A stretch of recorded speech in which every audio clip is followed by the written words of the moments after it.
आज मैं आपको पत्रकारिता की उस दुनिया में ले चलूंगा जहां तर्क सिर्फ इसलिए गढ़े जाते हैं कि मोदी जी योगी जी को बदनाम किया जा सके, उनकी छवि खराब की जा सके, चुनावी माहौल में उनके खिलाफ विरोध के स्वर पैदा किए जा सके।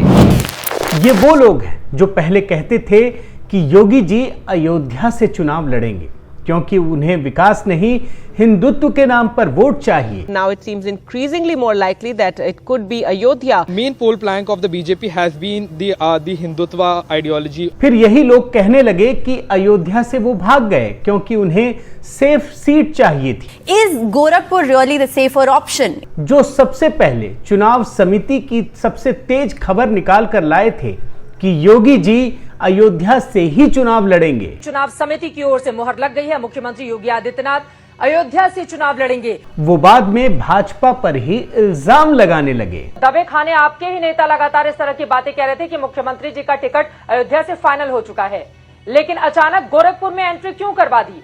अरे भाई, भाजपा वाले दबे छिपे कहां, बल्कि आपका चैनल ही चीख चीख कर ढोल पीट रहा था कि योगी जी अयोध्या से ही चुनाव लड़ेंगे। बल्कि एक स्वयंभू पत्रकार की भी बात करें तो वो दर्जन भर प्लेटफॉर्म पर ढोल पीट रहे थे कि योगी आदित्यनाथ अयोध्या से ही चुनाव लड़ने वाले हैं। अब लगभग तय हो चुका है कि मुख्यमंत्री आदित्यनाथ अयोध्या से चुनाव लड़ेंगे। फिर वो शख्स ढेर सारे कुतर्क ढूंढ लाए कि बाबा को गोरखपुर क्यों भेज दिया गया। लौट के बाबा गोरखपुर आए। इन सब की कहानी मैं आगे विस्तार से दिखाऊंगा, लेकिन आज के वीडियो में मैंने अखबारों को भी शामिल किया है जो एक दिन पहले कह रहा था कि योगी अयोध्या से इसलिए लड़ रहे हैं ताकि आसपास की सीटों को भी जीत सके। फिर एक दिन बाद ही यही अखबार बताने लगा कि हार के डर से योगी गोरखपुर से लड़ रहे हैं। आपकी स्क्रीन पर ये एक ही अखबार के 2 दिन के आर्टिकल आपको दिख रहे होंगे। आजकल उत्तर प्रदेश के चुनाव के माहौल में योगी आदित्यनाथ जी के चुनाव लड़ने की खबर गर्मी पैदा कर रही है। न्यूज चैनल्स, यूट्यूबर्स और यहां तक कि अखबार आपके सामने खबरों को इस प्रकार से पेश कर रहे हैं कि आप भ्रमित होकर रह जाएं। न्यूज चैनल्स, आप देखिए कि किस प्रकार से योगी आदित्यनाथ के अयोध्या से चुनाव लड़ने की झूठी खबर की किस प्रकार डुगडुगी उन लोगों ने बजाई है। न्यूज चैनलों ने खास करके, हमने कई न्यूज चैनल्स की क्लिप्स दिखाएं आपको, कुछ बचे हुए न्यूज चैनल्स की भी क्लिपिंग्स आप देख लीजिए। योगी आदित्यनाथ अयोध्या से चुनाव लड़ सकते हैं। योगी आदित्यनाथ जो उत्तर प्रदेश के मुख्यमंत्री हैं, वो अयोध्या से इस बार चुनाव लड़ सकते हैं। ये खबर कंफर्म है कि योगी आदित्यनाथ अयोध्या से चुनाव लड़ सकते हैं। अयोध्या से चुनाव लड़ सकते हैं मुख्यमंत्री योगी आदित्यनाथ। झूठ की इस डुगडुगी की हद तब हो गई जब इन न्यूज चैनलों को यह तक पता नहीं था कि योगी के चुनाव लड़ने की खबर को पार्टी ने इस पर कोई निर्णय लिया है या नहीं लिया है, बल्कि ये न्यूज चैनल आगे बढ़कर यहां तक बताने लगे कि योगी के अयोध्या से चुनाव लड़ने की जो खबर है उसको प्रधानमंत्री मोदी ने भी इसमें अपनी सहमति दे दी है। चुनाव समिति की ओर से मुहर लग गई है, मुख्यमंत्री योगी आदित्यनाथ अयोध्या से चुनाव लड़ेंगे। सूत्रों के हवाले से खबर है कि योगी को अयोध्या से चुनाव लड़ाने के फैसले पर पीएम मोदी ने अपनी सहमति दे दी है। आइए अब उत्तर प्रदेश के चुनावी माहौल में मैं न्यूज चैनलों के उस तर्कशास्त्र के बारे में आपको बताता हूं जिसके जरिए ये आपको भ्रमित करते हैं, भाजपा के खिलाफ माहौल तैयार करते हैं। आज मैं इनके तर्कशास्त्र के सभी सिद्धांतों की कलई खोलूंगा और आपको बताऊंगा कि ये किस प्रकार से माहौल तैयार करते हैं। सबसे पहले बात करते हैं एनडीटीवी और रवीश कुमार की। ये अपने पहले सिद्धांत के तहत सबसे पहले इस झूठ का खुलासा करते हैं कि योगी आदित्यनाथ अयोध्या से चुनाव लड़ेंगे। Yogi contest from Mathura, but now it seems increasingly more likely that it could be Ayodhya. NDTV ने अपने दूसरे सिद्धांत के तहत उस झूठ के कारणों का भी खुलासा कर दिया कि आखिर अयोध्या क्यों, और उनके पास सिर्फ एक ही आधार है इसे बताने का, और वो है Hindutva. Main poll plank of the BJP has been the Hindutva ideology. NDTV ने अपने तीसरे सिद्धांत के तहत झूठ की बुनियाद पर खड़ी की गई खबर के आधार पर भाजपा को कटघरे में खड़ा करने के लिए यह पूछना शुरू कर दिया कि आखिर विकास का मुद्दा कहां गया, और अपने इस झूठ को पुख्ता करने के लिए समाजवादी पार्टी के बयानों का सहारा लिया गया। Samajwadi Party has been attacking the Bharatiya Janata Party over developmental work and other issues. अब देखिए, असली खबर ये आई कि योगी जी अयोध्या से नहीं बल्कि गोरखपुर से चुनाव लड़ेंगे। अब एनडीटीवी ने अपने इस तर्कशास्त्र, झूठे तर्कशास्त्र को बचाने के लिए एक नया झूठ गढ़ दिया। तुरंत एक आर्टिकल आ गया और आप देखिए इसमें क्या लिखा है। योगी जी अपने स्ट्रांग होल्ड में पहुंच गए। Yogi Adityanath to fight UP polls from stronghold Gorakhpur not Ayodhya. और इस रिपोर्ट में बीच बीच में मसाला भी भरा गया है।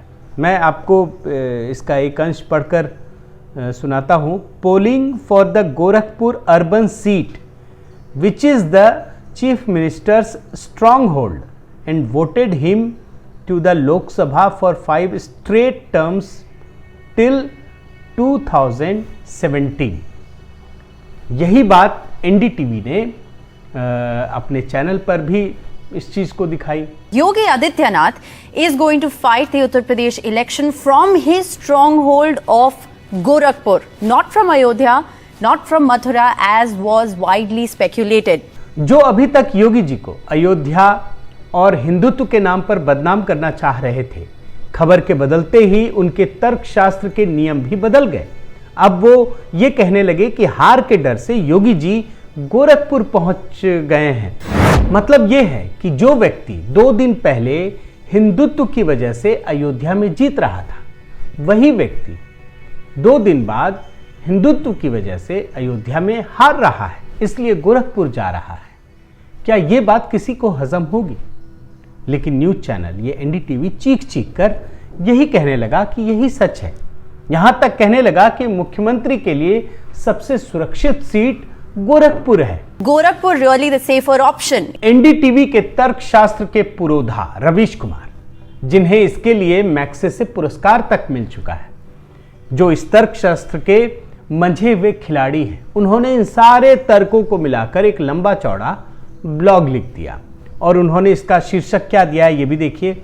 अयोध्या और मथुरा से योगी का पलायन, गोरखपुर से लड़ेंगे, क्या करे अब गोदी मीडिया। एक जगह गोदी मीडिया पर झल्लाते हुए रवीश कुमार ने क्या लिखा है, मैं वो भी पढ़कर आपको सुनाता हूं। गोदी मीडिया के पास कोई टापिये नहीं थे, कोई रिपोर्ट नहीं थी, तो वह बीजेपी के लिए क्या प्रोपेगेंडा करता। तो उसे कंटेंट की आपूर्ति कराई गई। योगी अयोध्या से चुनाव लड़ सकते हैं। कहीं पर यह खबर सूत्र के रूप में तो कहीं पर अंतिम फैसले के रूप में चलवाई गई और छपवाई गई। इस तरह से अयोध्या के नाम पर गोदी चैनलों ने जनता को बेवकूफ बनाया। क्या इन सब के पास ही यह पुख्ता खबर थी कि योगी अयोध्या से लड़ रहे थे? कुछ चैनलों ने प्रश्नवाचक चिन्ह लगाकर चालाकी का यह खेल खेला है। कई महीने से इस बात को लेकर बहस की गई है और जिसे अलग अलग तरीके से हवा दी गई है। अब देखिए रवीश कुमार की सोच। पहले वो झूठी खबर बनाकर फैलाते हैं, उस पर बदनाम करते हैं, और फिर जब ये खबर उनके लिए गले की फांस बन जाती है तो इसका पूरा ठीकरा वो गोदी मीडिया पर फोड़ देते हैं कि ये खबर तो गोदी मीडिया ने फैलाई है। और यही एनडीटीवी के तर्कशास्त्र का अंतिम नियम है, जहां सारी झूठी खबरों का पुलिंदा गोदी मीडिया पर फोड़ दो। यही नहीं, एक जगह रवीश कुमार भाषा की मर्यादा भी भूल जाते हैं। वो अपने ब्लॉग में एक जगह क्या लिखते हैं ये भी देखिए। जागरण ने भौंकता शीर्षक लगाया, भौंकता शीर्षक ये शब्द उन्होंने लिखा है, लगाया कि योगी अयोध्या से चुनाव लड़ेंगे। रवीश कुमार ने सबको दुत्कारते हुए और खुद को ईमानदारी का सर्टिफिकेट देते हुए ये भी लिखा है, ये पूछा है उन्होंने कि बहरहाल अब यही फैसला हुआ है कि योगी आदित्यनाथ गोरखपुर से ही चुनाव लड़ेंगे। जब वहीं से लड़ना था तब फिर अयोध्या और मथुरा के नाम पर माहौल क्यों बनाया गया? लेकिन रवीश कुमार जी, ये सवाल तो मुझे आपसे पूछना चाहिए कि इन झूठी खबरों को दिखाकर आपने ये झूठा माहौल क्यों बनाया? एक और पत्रकार का वीडियो देखना जरूरी है। ये निरंकुश पत्रकार है, नाम है अभिसार शर्मा। और इनका शास्त्र भी आपको समझना चाहिए। पहले मैं आपको यह दिखाता हूं कि इन्होंने भी योगी आदित्यनाथ के अयोध्या से लड़ने की खबर की जानकारी दी थी। अब लगभग तय हो चुका है कि मुख्यमंत्री आदित्यनाथ अयोध्या से चुनाव लड़ेंगे। लेकिन जब खबर गलत निकली तो ये भी गोदी मीडिया का नाम लेकर अपना पाप धोने लगे। गोदी मीडिया लगातार आपके सामने एक के बाद एक खबरें दिखा रहा था कि कितना बड़ा मास्टर स्ट्रोक है। वैसे वीडियो तो झूठ नहीं बोलता, इन्हीं का है। और जब इन्होंने ये कहा था कि योगी जी अयोध्या से चुनाव लड़ेंगे तो इन्होंने इसका भी पोस्टमार्टम किया था। अयोध्या से चुनाव लड़ने का मकसद स्पष्ट है। रुकिए रुकिए, एक साथ सारा नहीं दिखा सकता। इनके तर्कशास्त्र के दोनों ज्ञान को मैं आपके सामने रखूंगा। पहले इनका पहला वाला ज्ञान देखिए, जब इन्होंने कहा था कि योगी जी अयोध्या से चुनाव लड़ने वाले हैं। जीत का रास्ता सिर्फ कट्टर हिंदुत्व के जरिए ही होकर जाता है। अब जब महाशय को पता चल गया कि इनकी सारी खबर जो एनालिसिस है वो झूठी खबर पर ही बना दी गई है, तो इन्होंने अपने शास्त्र के ज्ञान की इज्जत बचाने के लिए एक नया तर्क गढ़ दिया। और सबसे पहले तो इन्होंने गोदी मीडिया पर अपना सारा गुस्सा झाड़ दिया, उन्हें कोसा। इसके बाद एक नया ज्ञान लेकर ये सामने आ गए। आखिर क्यों योगी जी को अयोध्या से नहीं लड़ाया गया, क्यों उन्हें गोरखपुर से लड़ाया जा रहा है, इनका ये भी ज्ञान देख लीजिए। इस बार समाजवादी पार्टी अयोध्या शहर में लगातार मजबूत होती जा रही है। यानी चित्त भी इनकी और पट्ट भी इनका।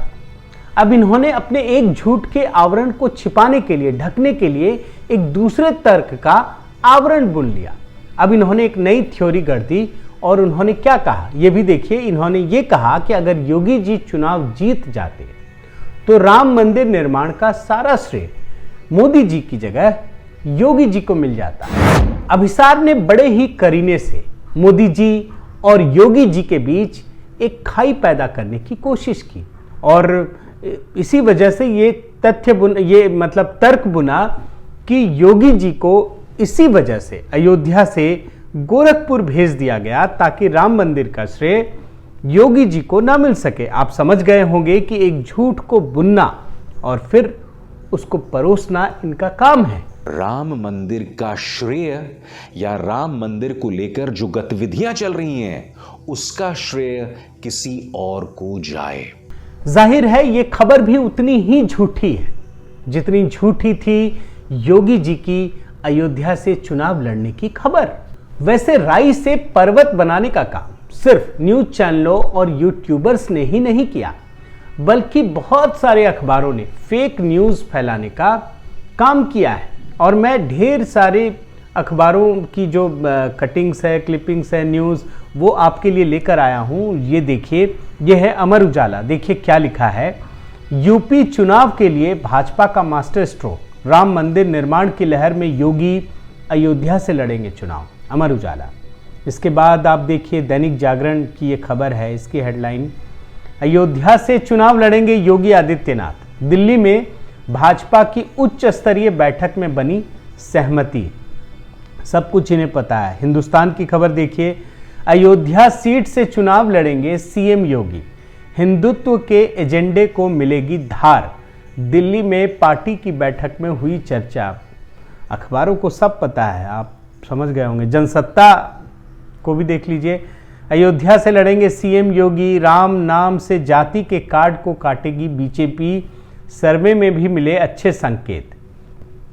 और नवभारत टाइम्स, 2014 वाला मोदी फॉर्मूला बनाकर यूपी साधेगी बीजेपी, योगी को यूं ही नहीं अयोध्या से लड़ाने की तैयारी। अब मैं आपके सामने एक अखबार का विशेष रूप से जिक्र करना चाहूंगा और इनके डबल स्टैंडर्ड को दिखाऊंगा।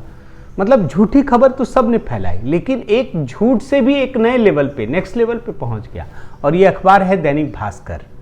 2 जनवरी को दैनिक भास्कर ने क्या लिखा है देखिए, अयोध्या से चुनाव लड़ सकते हैं सीएम योगी, मोदी ने बनारस से लड़कर केंद्र में सरकार बनाई, वैसे ही अयोध्या से लड़कर यूपी जीतेंगे आदित्यनाथ। मतलब ये खबर ही नहीं दे रहे हैं, बल्कि खबर के साथ एक अपनी एडिटोरियल लाइन है कि जैसे मोदी जी ने बनारस से लड़कर सरकार बनाई, वैसे ही अयोध्या से लड़कर आदित्यनाथ बनाएंगे। अब ये 2 जनवरी की खबर है। इसके बाद 14 जनवरी को इसी अखबार ने, दैनिक भास्कर ने क्या लिखा है ये भी देखिए। गोरखपुर के योगी का अयोध्या से है पुराना और गहरा नाता, अयोध्या से लड़ेंगे चुनाव तो आसपास की सीटों पर भी पड़ेगा असर। अब अखबार ने झूठी खबर पहले बना दी, उसके बाद इसका एनालिसिस किया कि आसपास की सीटों पर भी असर पड़ेगा। ये 14 जनवरी की खबर है और ठीक एक दिन बाद दैनिक भास्कर के 15 जनवरी की खबर आपको दिखा रहा हूं। आप इनका लेवल समझेंगे। एक दिन बाद ही इन्होंने एक जब पता चल गया दैनिक भास्कर को कि ये खबर तो झूठी हो गई, अयोध्या से लड़ेंगे नहीं चुनाव, तो इन्होंने एक नया फेक नैरेटिव गढ़ने की कोशिश की। देखिए क्या स्टोरी बनाई है। भाजपा राम मंदिर के नाम पर पूरे यूपी में बनाना चाहती थी माहौल, हार के डर से योगी गोरखपुर पर अड़े। मतलब 14 तारीख को योगी के जरिए ये आसपास की सीटों को जिता रहे थे और 15 तारीख को इनको ये समझ में आ गया कि योगी जी हार रहे थे, उसी डर से वो गोरखपुर चले गए। ये है न्यूज चैनलों, यूट्यूबर्स और अखबारों के नैरेटिव गढ़ने का डबल स्टैंडर्ड, जिसके सहारे वे अपने एजेंडे को लागू करने के लिए किसी भी हद तक जा सकते हैं। सच ये है कि इसी के बल पर पत्रकारों को इस बात का गुमान हो गया था कि वो सत्ता से किसी को भी गिरा सकते हैं, वो किसी को भी सत्ता पर बिठा सकते हैं। लेकिन आज सत्ता का वो दौर चल रहा है जिसमें इन अहंकारी अवधारणा, जो पत्रकारों की ये अहंकारी अवधारणा है, वो धराशायी हो गई है, जहां सत्ता में बैठे लोग अपने कर्म और पराक्रम के बल पर जो कुछ कर रहे हैं उनसे इन पत्रकारों का सारा दांव जो है वो पिटता जा रहा है। और मुझे ये कहने में गुरेज नहीं है कि इसी वजह से मीडिया का एक बड़ा हिस्सा आज की सत्ता को बदनाम करने के लिए पत्रकारिता के हर नियमों की तिलांजलि देता जा रहा है।